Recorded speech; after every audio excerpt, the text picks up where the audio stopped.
Seja bem-vindo todos e todas à análise aprofundada do livro que se tornou essencial para entender as dinâmicas de gênero, o machismo e principalmente a saúde mental no Brasil. Prateleira do Amor é sobre mulheres, homens e relações, da psicóloga e pesquisadora Valesca Zanello. Eu sou Cristiane Faria, psicóloga clínica, pesquisadora das questões de gênero. Seja bem-vindo ao canal. E esse não é apenas um livro, Ele é um convite ao letramento de gênero.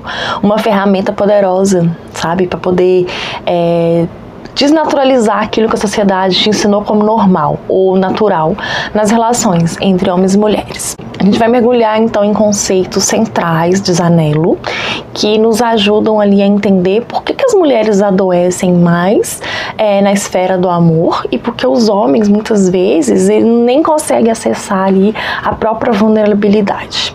Nós vamos desconstruir a ideia de que somos seres puramente biológicos, entender como a cultura nos molda em homens e mulheres, através de algo que a autora chama de dispositivos de gênero. Se você já se perguntou por que o amor romântico parece ser um fardo tão pesado para as mulheres, ou por que a cobrança por sucesso e eficácia é tão destrutiva para os homens, essa conversa é para você. Vamos começar pela base de tudo, a raiz cultural do machismo. Valesca Zanello inicia uma análise com uma distinção fundamental, a diferença entre ser humano e os demais animais.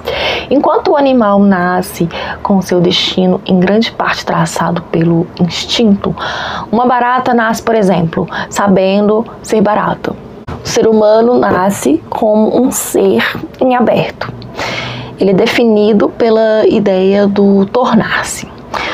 Nós não nascemos prontos, A gente precisa ser introduzidos ali na cultura por outros seres humanos, Por meio da linguagem, por exemplo. Esse é um processo que nos humaniza, E o machismo, portanto, não é uma falha biológica ou um instinto.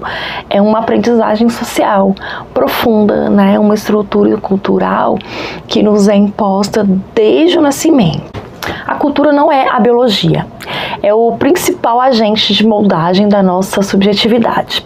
E o gênero é um dos pontos estruturantes mais importantes dessa cultura. Para entender como chegamos ao conceito de gênero que a autora utiliza, precisamos de uma breve aula de história do feminismo.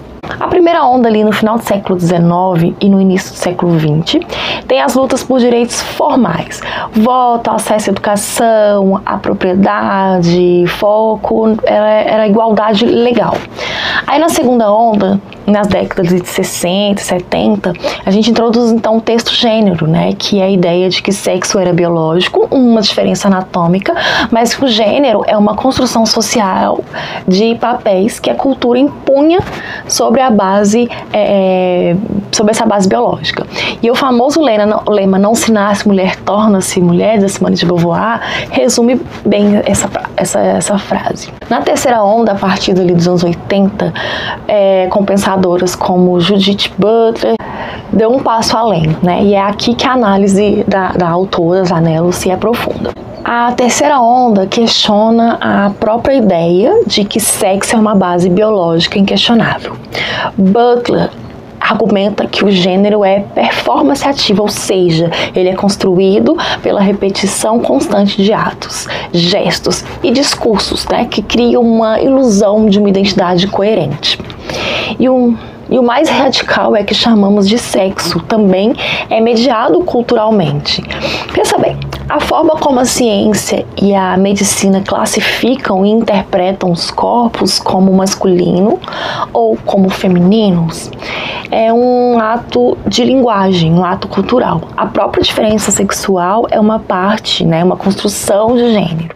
Ao desnaturalizar o sexo, desmantelar a base que o machismo usa para justificar a desigualdade. O machismo não pode mais esconder atrás da biologia.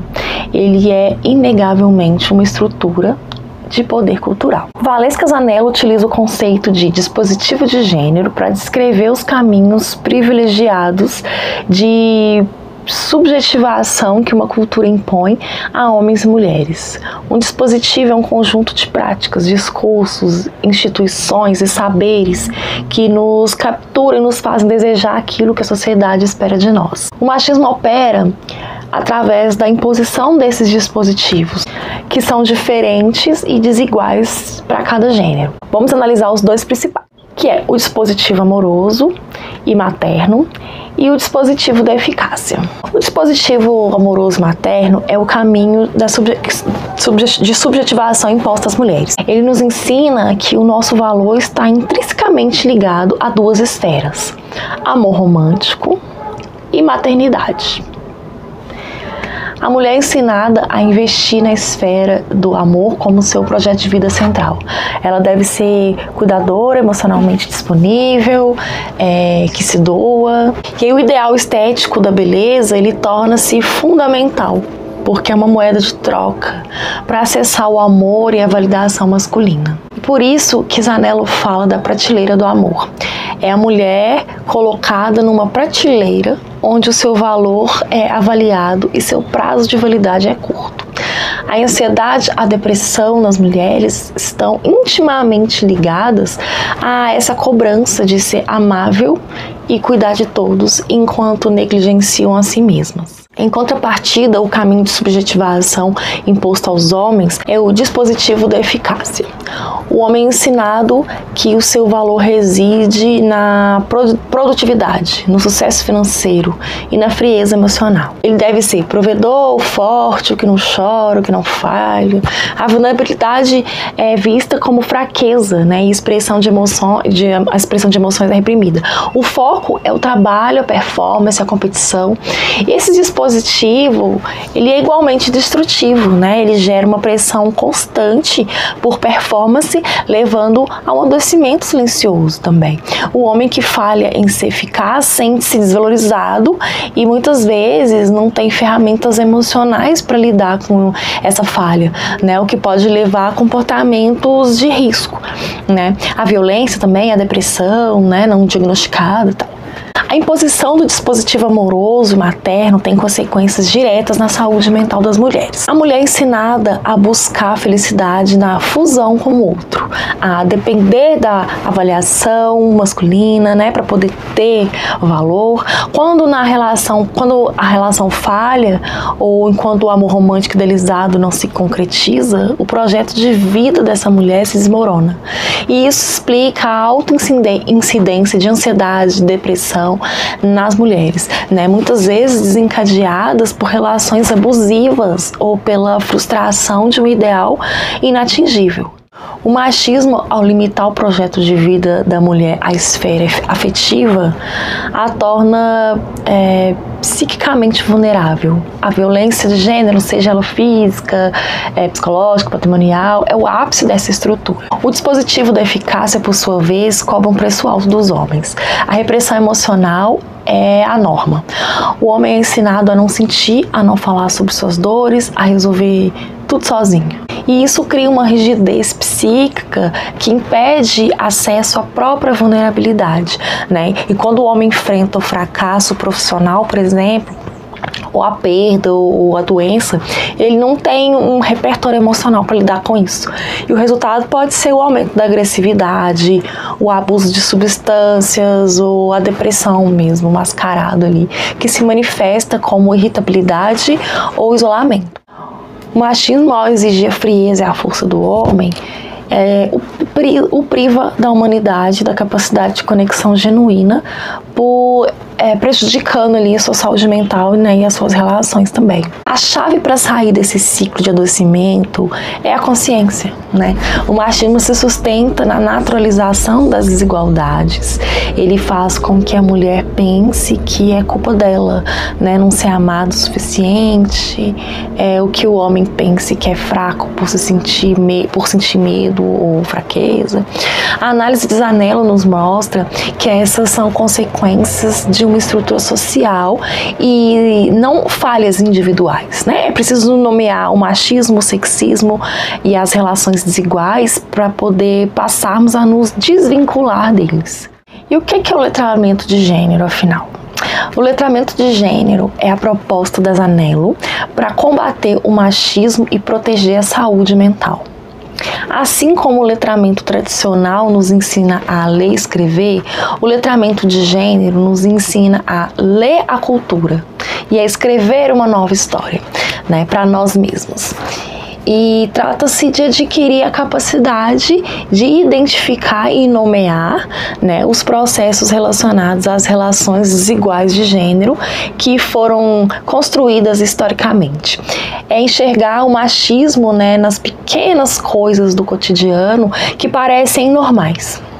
Por exemplo, entender que a cobrança estética, né, sobre as meninas e as listas de avaliação que os meninos fazem sobre elas não são brincadeiras inocentes, né, mas sim manifestações de uma estrutura sexista que terá desdobramentos sérios na saúde dessas meninas, né, dessas jovens. O letramento de gênero fortalece psiquicamente porque oferece alternativa aos dispositivos impostos.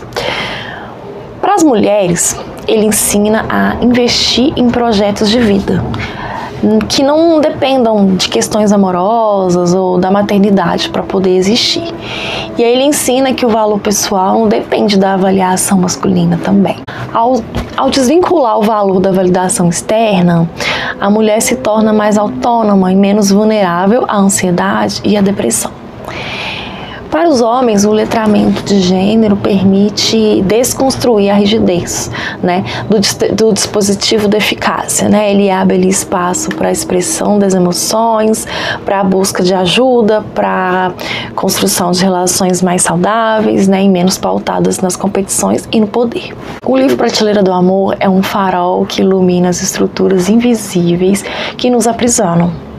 Ele nos mostra que o machismo não é apenas um problema, né, de homens maus, mas sim um sistema cultural que adoece a todos nós.